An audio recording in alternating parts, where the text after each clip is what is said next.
భాగము వాక్యం యొక్క పేరు ఏమిటి అంటే, ఇలా చేస్తే దేవుడు నీతో మాట్లాడతాడు. ఆమేన్. చెప్పండి, ఇలా చేస్తే దేవుడు మనతో ఏమేం చేస్తే దేవుడు మాట్లాడతాడో ముగ్గురు వ్యక్తుల జీవితాలు మనము ధ్యానం చేసుకుందాం. దేవుడు మాట్లాడాలని ఎంతమందికి ఆశ ఉంది? మీ హస్తాలు చూపిస్తారా? మరి మీరు ఇలా చేస్తే దేవుడు మీతోటి మాట్లాడు. ఆ మాట చెప్పడానికి కూడా నేర్స్తాం. మనం ఇలా చేస్తే దేవుడు మనతో ఏం చెయ్యాలో ధ్యానం చేసుకుందాం. అసలు దేవుడు ఎన్ని మార్లు మాట్లాడతాడనేదో తెలుసు బైబిల్లో. చూడండి, యోబు గ్రంథం 33వ అధ్యాయము 14వ వచనం. దేవుడు చెప్పాలి, ఒక్క మారు పలుకు, 2 మార్లు పలుకు, అయితే మనుషులది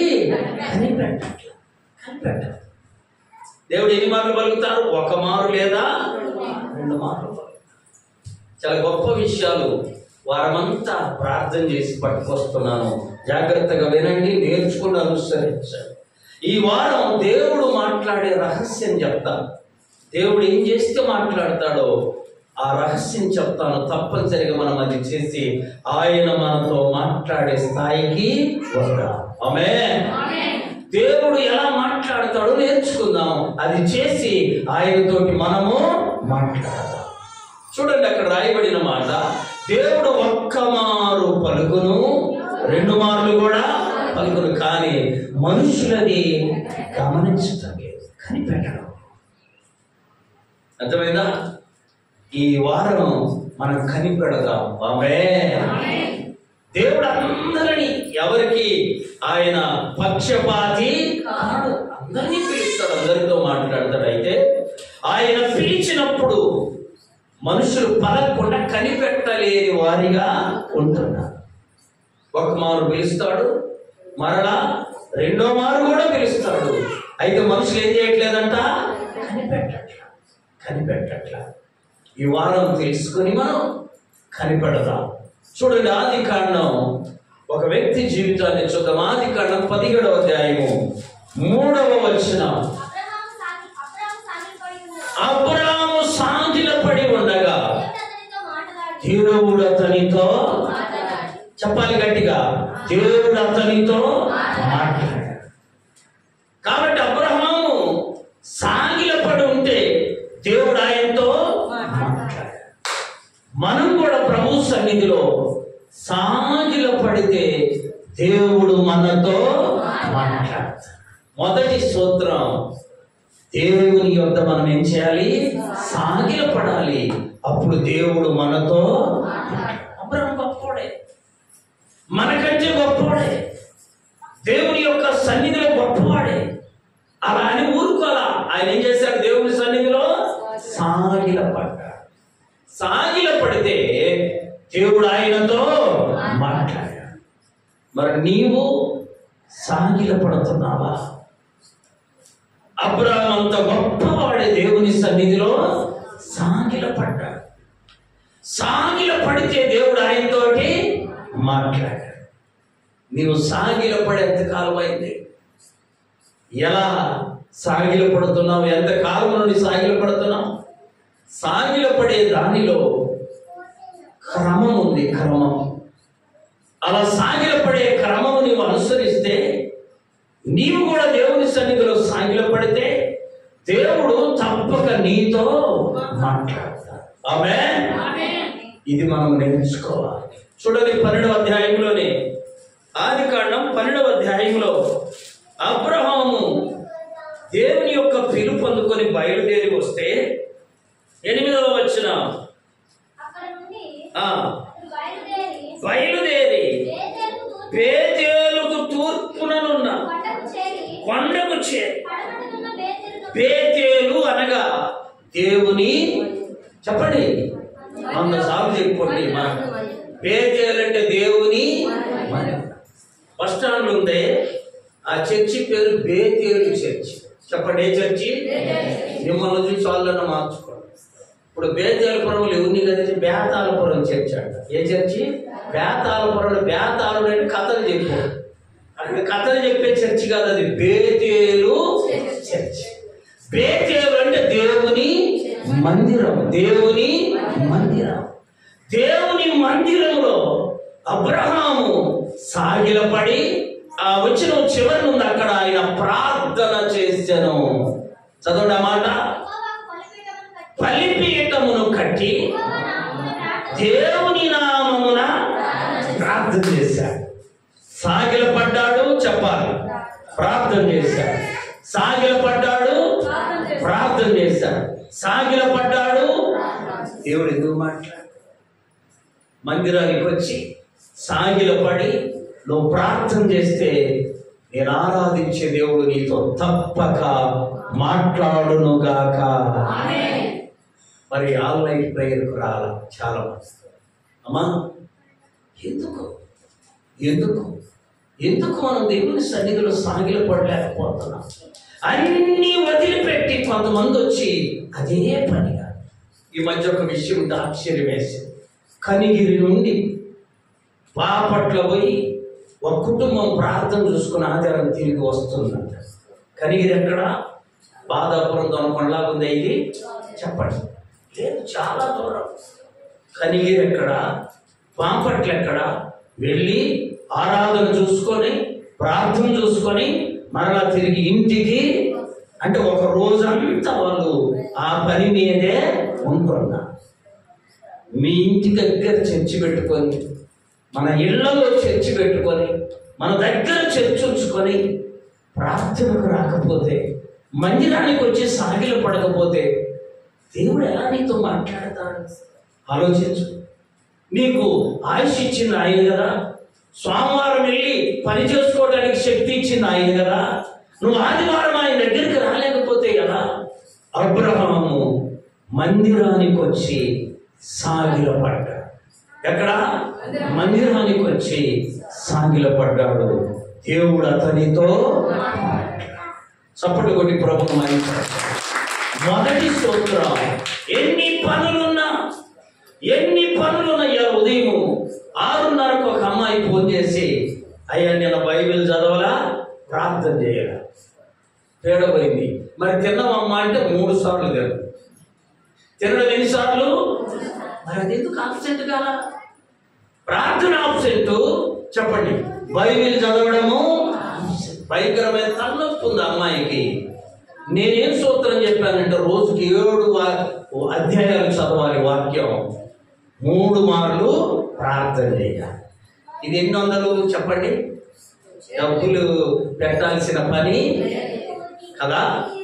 7 అధ్యాయాలు చదవడం, 3 మార్లు ప్రారంభించింది. నమాజ్ జాగ్రత్త వినండి. తలనొప్పి ఆపాడు దేవుడు. ఆమె మరి ఆపాడు కదా, నిన్నెందుకు చదవలేదు? కుదరలేదా? మళ్ళా తలనొప్పి వస్తే గాని చెప్పండి చదివేటట్టు. చూసా? అయ్యా తప్పు అయిపోయింది. మరి తిండి ఏమన్నా ఆపావా? 3 సార్లు తిన్నాను.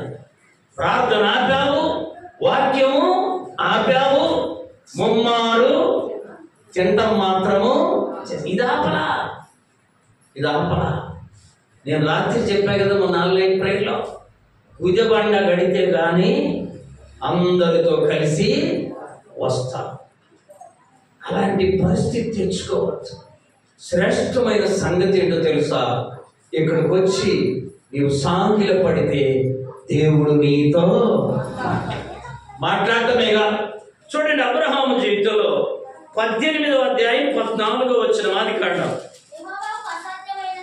18వ అధ్యాయం 17వ వచనం. అప్పుడు యెహోవా నేను చేయబోవు కార్యం అబ్రహామునకు దాస్తానా చెప్తా. దేవుడు అంటున్నాడు, నేనేం చేయాలనుకున్నానో అది నేను అబ్రహాముకు దాచనే నీకు చెప్తాడు.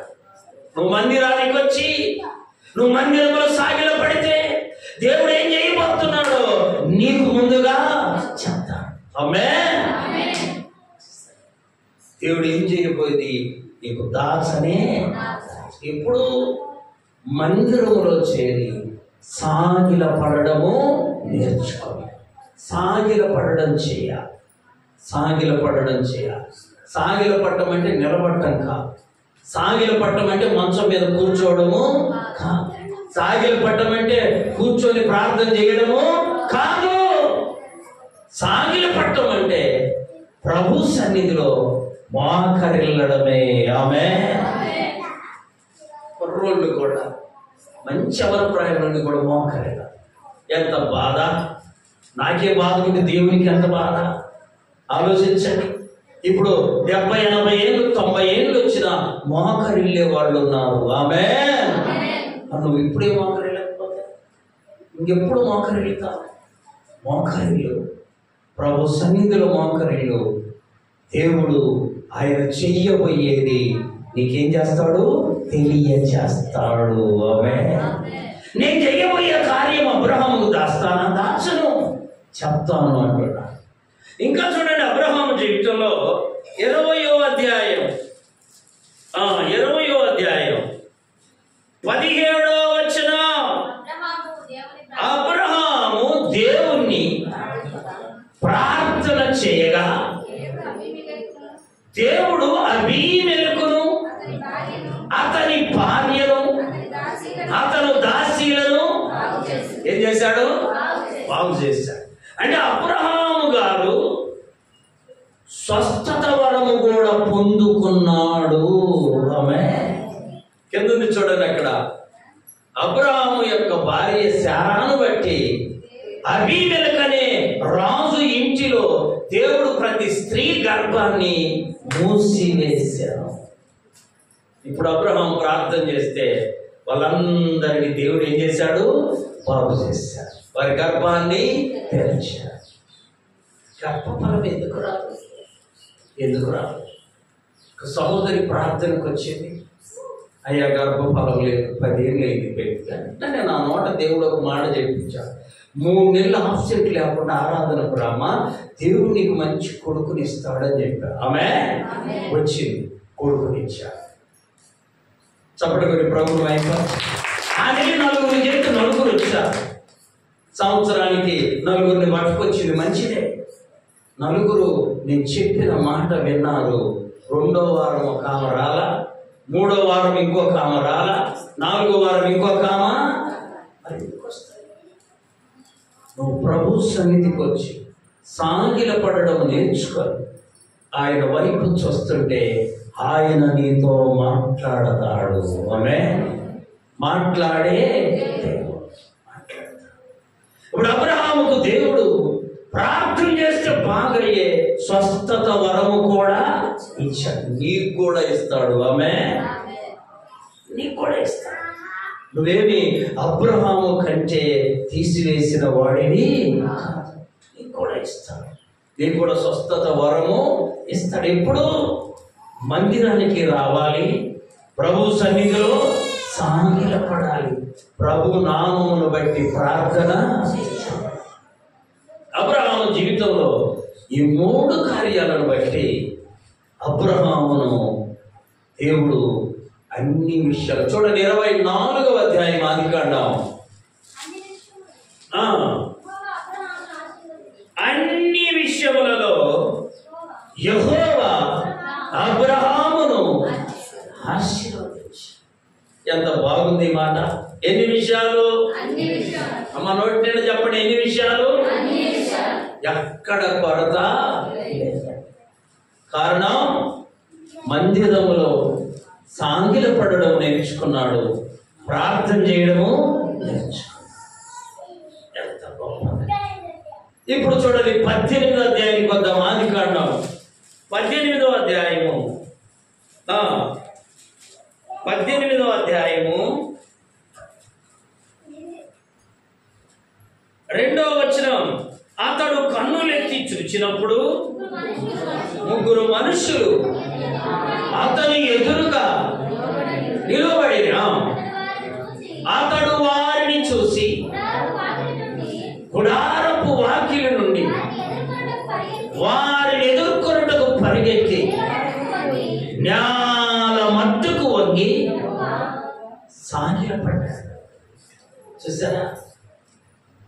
అబ్రహాము జీవితంలో నేర్చుకున్నది దేవుని దగ్గర సాగిలపడటం. ఆమేన్. మనుషుల దగ్గర కాదు. అబ్రహాము జీవితంలో అన్ని విషయాల్లో ఆశీర్వాదాలు. ఎన్ని విషయాలమ్మా? అన్ని విషయాలు. ఈ మాటను స్వతంత్రించుకోవచ్చు. ఎప్పుడో తెలుసా? మందిరంలో సాగిలపడి ప్రార్థన చెయ్యగలిగితే, మందిరంలో సాగిలపడి ప్రార్థన చేయగలిగితే నువ్వు కూడా అన్ని విషయాలలో ఆశీర్వాదము పొందుదువు గాక. రెండవ వ్యక్తిని చూద్దాం. దేవుని యొక్క పరిశుద్ధ గ్రంథంలో సమూయేలు మొదటి గ్రంథం, సమూయేలు మొదటి గ్రంథం 3వ అధ్యాయం 3-4 వచ్చిన,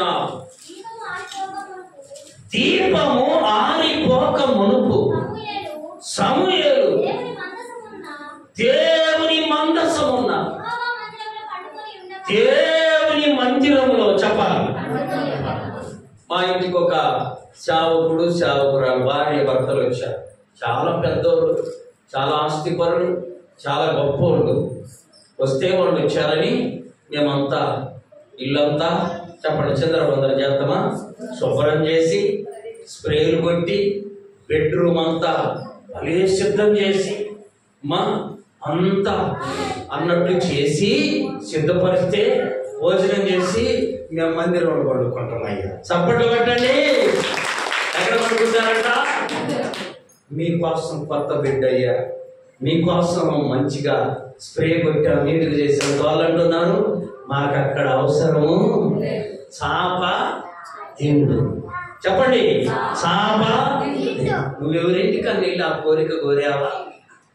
ఎడయ్య మాంసం దానికి చూసి దానికి, లేకపోతే ఏసీ కాడి, ఏసీ దగ్గర, లేకపోతే బాగా గాలి వచ్చే కాడ మనం అనే మాటలు చెప్పండి. అలా అడుగుతాం కదా. వాళ్ళు ఏమడిగారు తెలుసా? చాప, చెప్పుమా, చాప తిండు. ఆశ్చర్యపోయా. తీసుకెళ్ళి ఆ దిండు చాపేసుకొని దేవుని మందిరంలో కింద పడుకున్నాను. ఆమేన్. కిందను కూడా దాన్ని సింహాసనం మీద పడుకున్నాను. పడుకొని ఉదయాన్నే లేచయ్యా, రాత్రి యేసు ప్రభు ఇక్కడికి వచ్చాడు. చప్పటి ప్రభు ఇక్కడికి వచ్చి నాతో మాట్లాడి నీ గురించి కూడా ఈ విషయం చెప్పాడయ్యా. బెడ్ మీద పడుకుంటే ఆ దర్శనం వచ్చేది తెలుసా? నువ్వు ఎక్కడికన్నా వెళితే మందిరం ఏడుందో చూసి కింద పడుకోండి, జీవితం మార్చబడుతుంది. ఆమేన్. మనం ఆ పని చెయ్యము. చాప ఎవడు అడుగుతాడు? తినటానికి అడుగుతాం. చాపే కూర్చొని తిందాం. ప్రార్థన మందిరంలో పడుకున్నారు. చాలా ఆశ్చర్యం వేసింది. సరే, ఆయన పడుకుండు, అమ్మగారు సరైంది కాలేదు అనుకో, శాంతి ఆడుంది ఇందులో, ఏడాడ పడుకుంటావయ్యా, ఇంట్లో పడుకున్నా అనేవాళ్ళు ఉన్నారు. ఆయనకు అలాంటి ఆమె కాదండి. ఆమె సలహా చెబుతుంది, ఇంట్లో వద్దయ్యా, మందిరంలో పడుకుందాం. అమ్మే, ఎంత మారాలి మనం, ఎంత మారాలి. వాళ్ళ యొక్క అబ్బాయి అమెరికాలో ఉంటాడు. ఆయన సంపాదన గంటకు 10,000, నెలకు కాదు. చెప్పండి, ఆ సంపాదన మనకుంటే మందిరం లేదు, గిందిరం లేదు, మందిరం లేదు. రామస్వర మందిరానికి కింద పడుకున్నారమ్మా. ఉదయం లేచి నాకంటే ముందే నేను 5:30కి వెళ్ళి వాక్యం చదువుదామనే లోపల లేచి ఇద్దరు బైబిల్ చదువుకుంటూ కూర్చున్నారు. నేను వెళ్ళి వాక్యం చెప్పినా కాదు, చెప్పిన సాక్ష్యం, రాత్రి యేసయ్య మా యొద్దకు వచ్చాడయ్యా, ఈ స్థలంలో ఎక్కడ నిలబడ్డాడయ్యా, మాకు ఇవి చెప్పాడయ్యా, నీ గురించి కూడా ఈ విషయాలు చెప్పాడు. నేర్చుకో. సమూయేలు ఎక్కడ పడుకొని ఉన్నాడని బైబిల్లో, దేవుని, చదవండి, దేవుని మందిరం. ఎన్ని రోజులైనా నువ్వు దేవుని మందిరంలో పడుకున్నావా? కనీసం నీ వయసు 40 ఏళ్ళు, 50 ఏళ్ళు, 60 ఏళ్ళు, 70 ఏళ్ళు, 2 సార్లైనా, ఒక్కసారైనా దేవుని మందిరంలో పడుకున్నావా? అసలు ఎతికినా కూడా ఆ పేజీ మనకు కనబడనే. ఎవరైనా ఆలోచించు. యేసయ్య నీ యొద్దకు వస్తాడు. ఆమేన్. దేవుని మందిరంలో నీవు పడుకుంటే యేసయ్య నీ యొద్దకు వస్తాడు. నీకు కావలసిన సమాచారము చెప్తాడు. సమూయేలు యొద్దకు వచ్చాడు. ఇప్పుడు చెప్పండి, సమూయేలు అప్పటికి పెద్దోడు కాదు. మొదటి వచనంలో చూడండి, బాలుడు అంట. బాలుడు అంటే 10 ఏళ్ళలో 10 ఏళ్ళ లోపు 12 ఏళ్ళు ఉంటాయి. అలాంటి చిన్న వయసులో ఎక్కడున్నాడు? మనమైతే అమ్మ పిచ్చోలు పట్టకపోతారు, భయపడతావు, ఒక్కడికి పడుకోబా రాదా నా కాడబడు అంటాం మన పిల్లలు. అవునా కాదా? ఖచ్చితంగా అంట. ఏమంటా? నువ్వు అక్కడికి పడుకోలేవు, భయపడతావు. సమూయేలు ఒక్కడే పడుకున్నాడు. ఎక్కడ? దేవుని మందిరంలో పడుకుంటే దేవుడు చెప్పాలి అతని యొద్దకు వచ్చాడు. వచ్చి 4వ వచనంలో సమూయేలు సమూయేలు అని అతనిని. ఇప్పుడు చెప్పండి, ఎక్కడుంటే పిలిచాడు? మందిరమే. నీ బ్రతుకు బాగుపడాలంటే మందిరమే. నీ బ్రతుకు బాగవ్వాలంటే చెప్పండి ఎక్కడ? ఎడబడి. ఎందుకు బాగు కాదు? ఏడబడి ఏం చేసుకుని హాస్పిటల్ పడి. అవునా కాదా? ఇక్కడ పడేస్తాం బాగలేని అమ్మ, పడేస్తామా?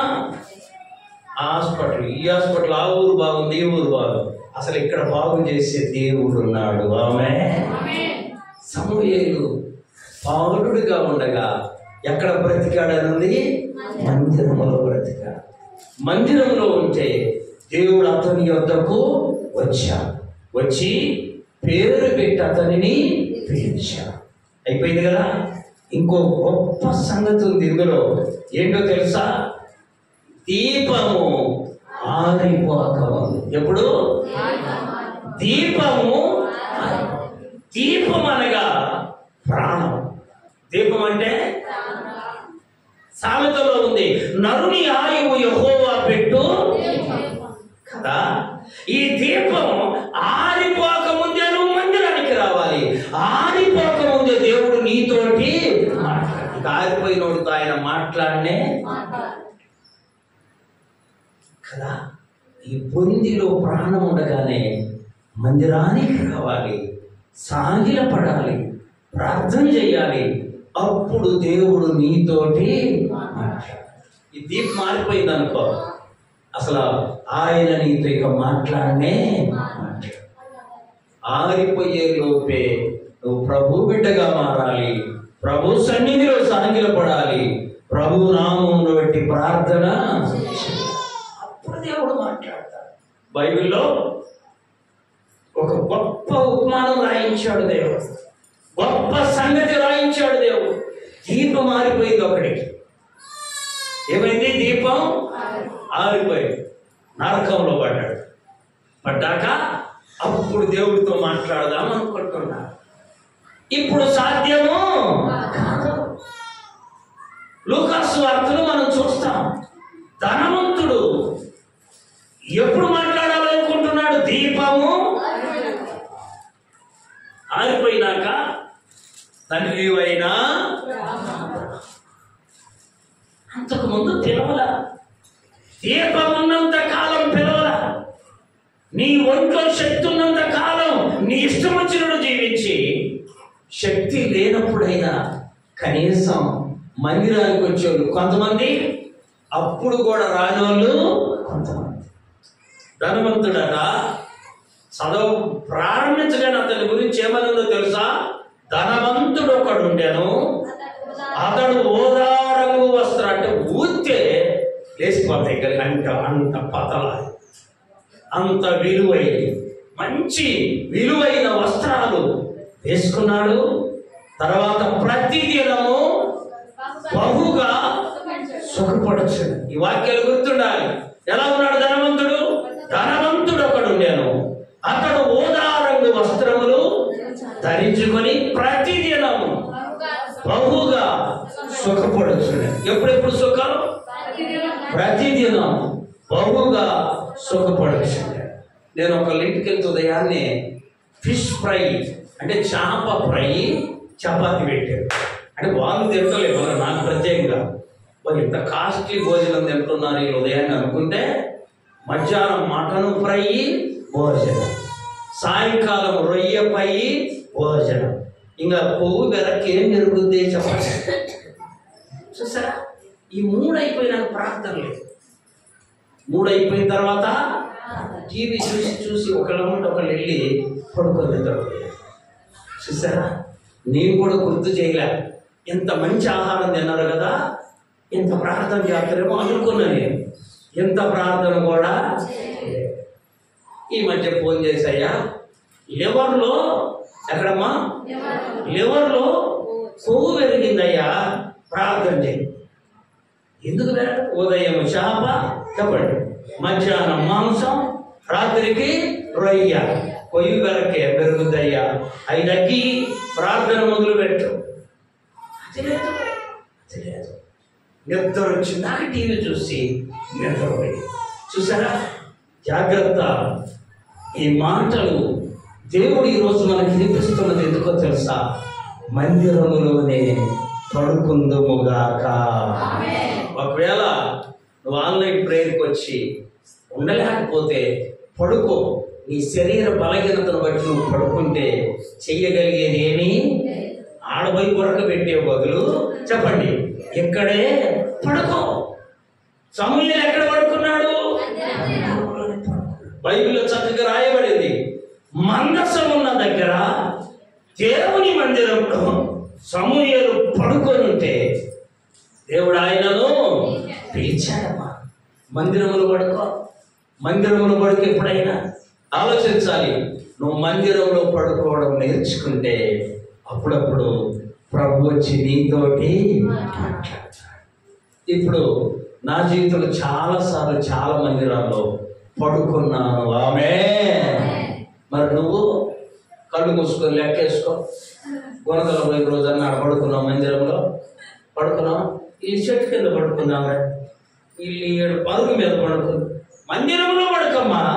నువ్వు ఎంత దూరం వెళ్ళావు కదా, అక్కడ ఎక్కడ పడుకోవాలి? దేవుని ఆశీర్వాదం. దేవుడు నీ దగ్గరికి వస్తాడు, దేవుడు నీ దగ్గరికి వస్తాడు.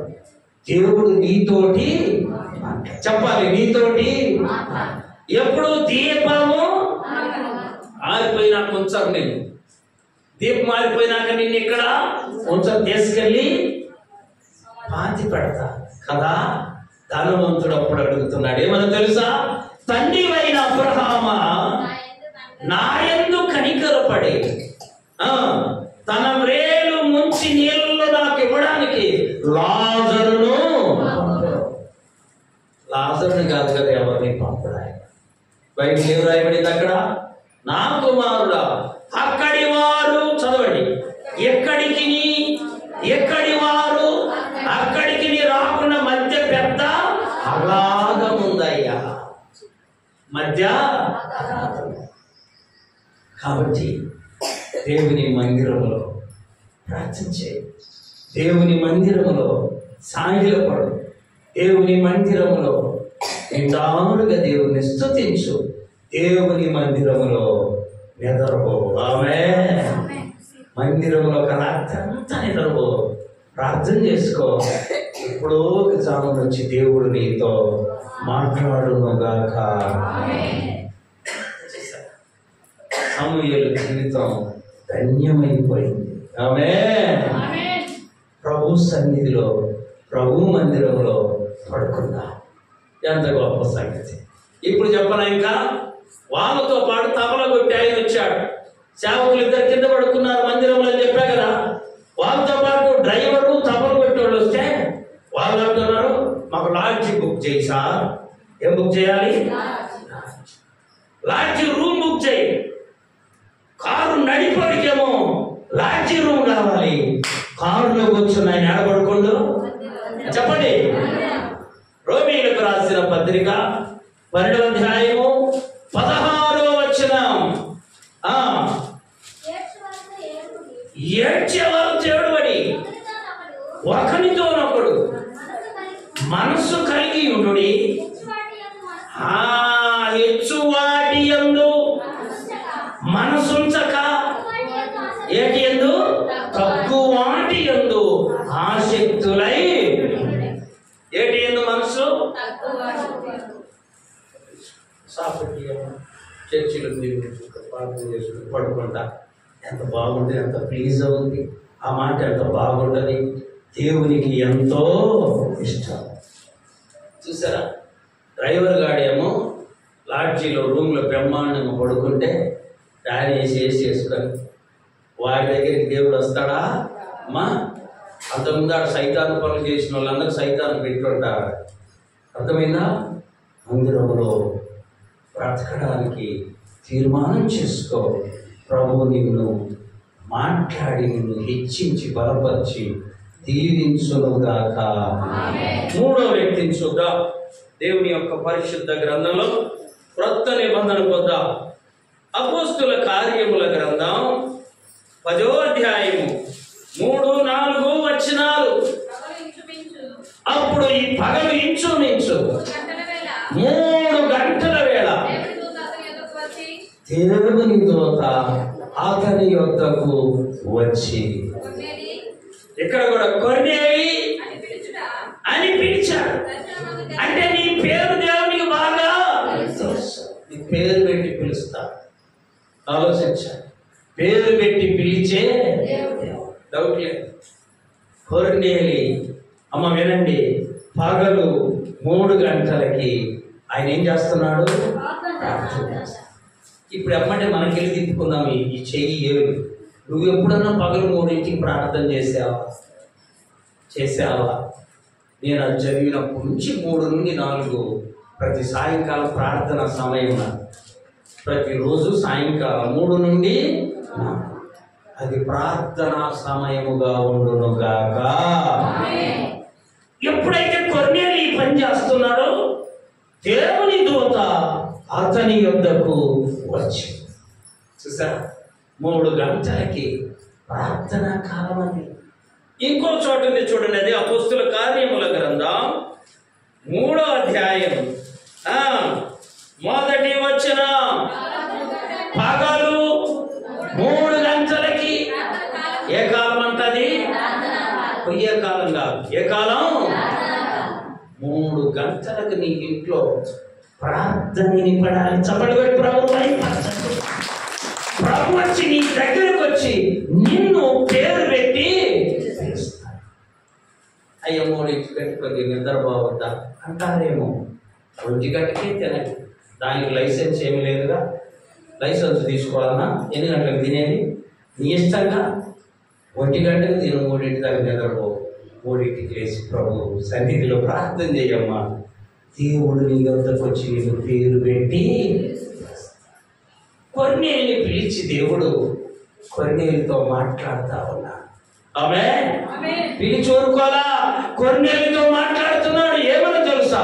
నీ ప్రార్థనలను చెప్పాలి, నీ ధర్మ కార్యములు నా దగ్గరికి వచ్చాయి.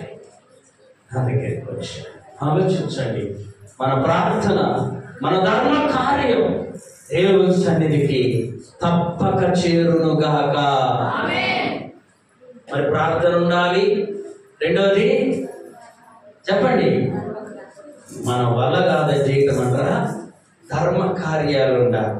దేవుడు మనకి ఇచ్చిన దానిలోనే, మనకున్న దానిలోనే ఖచ్చితంగా ధర్మ కార్యాలు ఉండాలి. ఎంత ముఖ్యమైనవి అంటే ఇవి.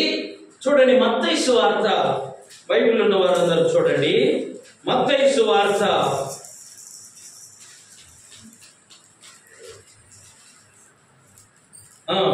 6వ అధ్యాయం 2వ వచనం. కావున ఏం చేయనప్పుడు, తర్వాత చూడండి 5వ వచనం, మీరు, తర్వాత చూడండి 16వ వచనం, మీరు. అమ్మ ముందేది అని ఎందుకు ప్రార్థన ఉంది? నేను ప్రార్థన చేసుకుంటున్నాడు, పోయి రాబోయే మేము వేయలేము. ఇప్పుడు ధర్మం అన్నావా?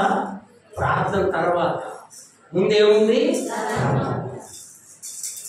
6వ అధ్యాయం అంటే యేసయ్య బోధ ప్రారంభించాడు. 5వ అధ్యాయం ప్రారంభించాడు. 6, 7 అధ్యాయాలు ప్రారంభించి వాక్యం బోధిస్తూ వచ్చాడు. అలాంటి ప్రభు మొదట ఏం చెప్పాడో తెలుసా? ధర్మం చెప్పాడు. మొదట ఏం చేయాలి? రెండోది ఏంటి? మూడోది ఏంటి? నువ్వు ముందు ఉపవాసం ఉండి ప్రార్థన చేసి ఆ తర్వాత ధర్మం చేద్దామండి. చల్లనే ముందు ఏం చేయాలి? ధర్మం. ఏడున్నాయి మాకు నీయాలంటే మేమిద్దాము అంటారు కొంతమంది. అసలు నాయాలంటే అసలు ఇయ్యరు కదా. ఒకటికంట 3,000 జీతం అంటేనండి. జాగ్రత్త. ఎన్ని వేలు? భద్రంగా మందిరానికి వస్తారు, 300 కానికేస్తారు, రోజు ప్రార్థన చేస్తారు, వారం ఉపవాసం అంటారు. ప్రభువా నా జీతాన్ని పెంచయ్యా సారట్లేదని ఓజారుతా ఉన్నారు. 3 కష్టంగా 0 లేదు 30,000 అయింది. చెప్పలేదు ప్రభు అయ్యేసరికి అమ్మా 3,300 వేసాడు, 30,000కు 3,000 వేస్తున్నాడు. చాలా మంచిగా. ప్రభు అని చిత్తం అయితే పిల్లలు పెద్దోళ్ళు అయ్యారు, సారట్లే ఫీజులు ఇంకొంచెం పెంచాయ్యా 3 లక్షలు అయింది. ఆమె దేవుడు ఎప్పుడు 30 దంతాలు చెప్పాలి, 60 దంతాలు 6 గాడికి పోయిండు 100కు పోతాడు. మనం కూడా అలాగే ఉండాలి. 3 లక్షలు అయ్యేసరికి కారు కొన్నాడు, ప్రార్థనకు మానుకోండు. అమ్మా 3 లక్షలకు 30,000 కానీ కేడేద్దామని మళ్ళా 3,000 వేస్తాడు. చూసారా? 30,000 ఇచ్చిన కాను కేడకి తెచ్చాడు. 3,000 వేసింది ఎప్పుడు? 30,000 ఉన్నాం. ఏదో ఆఫీసులో ప్రాబ్లం వచ్చి 3 లక్షల ఖర్చు 30,000కి వచ్చింది. మనం ఎంత వేశాడు? 3,000 వేశాడు. దేవుడు ఎంత ఇవ్వాలి? 30,000 ఇవ్వాలి. దేవుడు అన్యాయస్తుడు. వెంటనే మందిరానికి వచ్చి మనోడు చెప్పాడంట, దేవుడు నాకు అన్యాయం చేసిడా. నువ్వు అన్యాయం చేసి ఆయనకు 3 లక్షలకు 30,000 లేకుండా 30,000కు 3,000 వేసుకుంటూ వచ్చినోడివి ఇప్పుడు ఎవరు అన్యాయం చేసినట్టుండు? ఆలోచించండి. ప్రభు మనల్ని ఎంత హెచ్చిస్తే అంత ఆత్మీయంగా కూడా హెచ్చుగా ఉండాలి. ఆమేన్. ఆయన పెంచితే మనం తగ్గితే ఆయనకి ఇష్టము, ఆయన నిన్ను కూడా తగ్గిస్తాడు. గుర్తుపెట్టుకోవాలి. ప్రభువుకు ఏమి ఇస్తామో దాన్ని బట్టి మనకు ప్రతిఫలము వస్తుంది. అందుకని కొర్నేలు జీవితంలో ధర్మం ఉంది, చెప్పాలి, ప్రార్థన ఉంది. ధర్మ కార్యాలు ఉన్నాయి, ప్రార్థన. గమనించండి, నీ ధర్మ కార్యములను నీ ప్రార్థనలను దేవుని సన్నిధికి చేయాలి. నీ ధర్మ కార్యం లేకుండా ప్రార్థన దేవునికి ఇష్టము.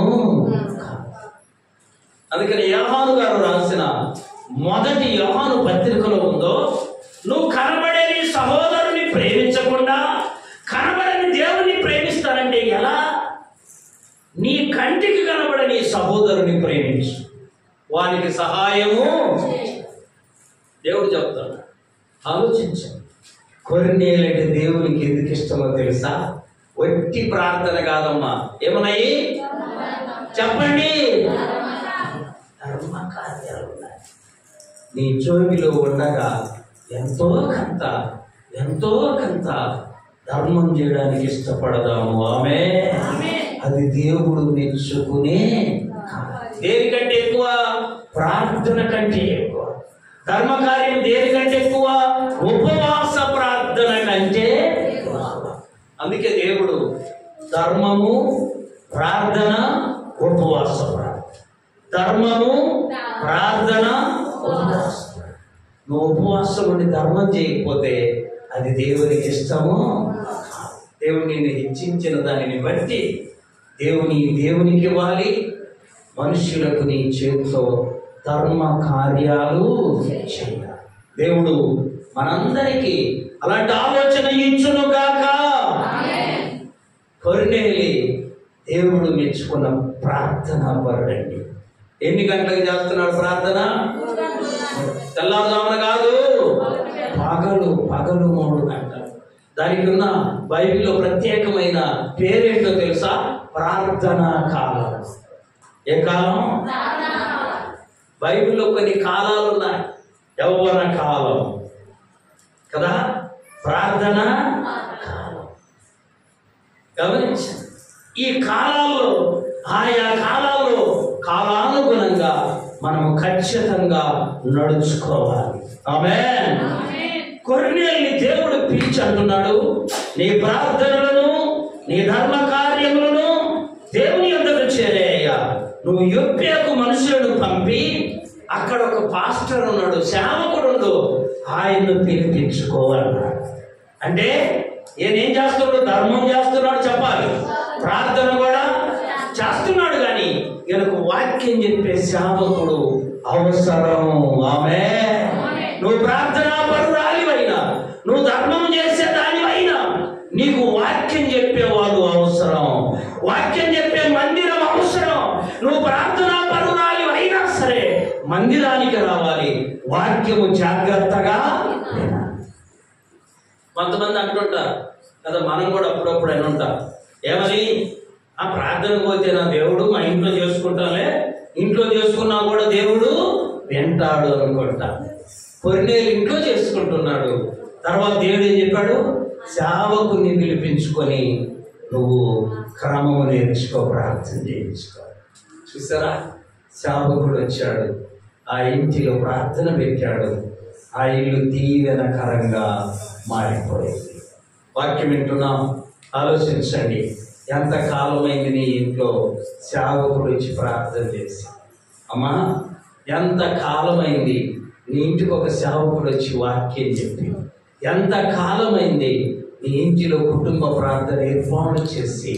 కొర్నేలికి దేవుడు చెప్పాడు, వెంటనే ఆయన తన మనుషులను పంపి సేవకుని పిలిపించుకొని ఎంత ప్రార్థన చేయించుకున్నాడు. కొర్నేలి ప్రార్థన ఉంది, ధర్మ కార్యాలు ఉన్నాయి, దేవుడు అతనితో మాట్లాడాడు. నీ నా జీవితంలో ప్రార్థన ఉండాలి, ధర్మ కార్యాలు ఉన్నాయి. అలా చేస్తే దేవుడు మనతో కూడా మాట్లాడతాడు. అట్టి కృప దేవుడు మనందరికీ దయచేయునుగాక. మోకరించండి, ప్రార్థన చేసుకుందాం.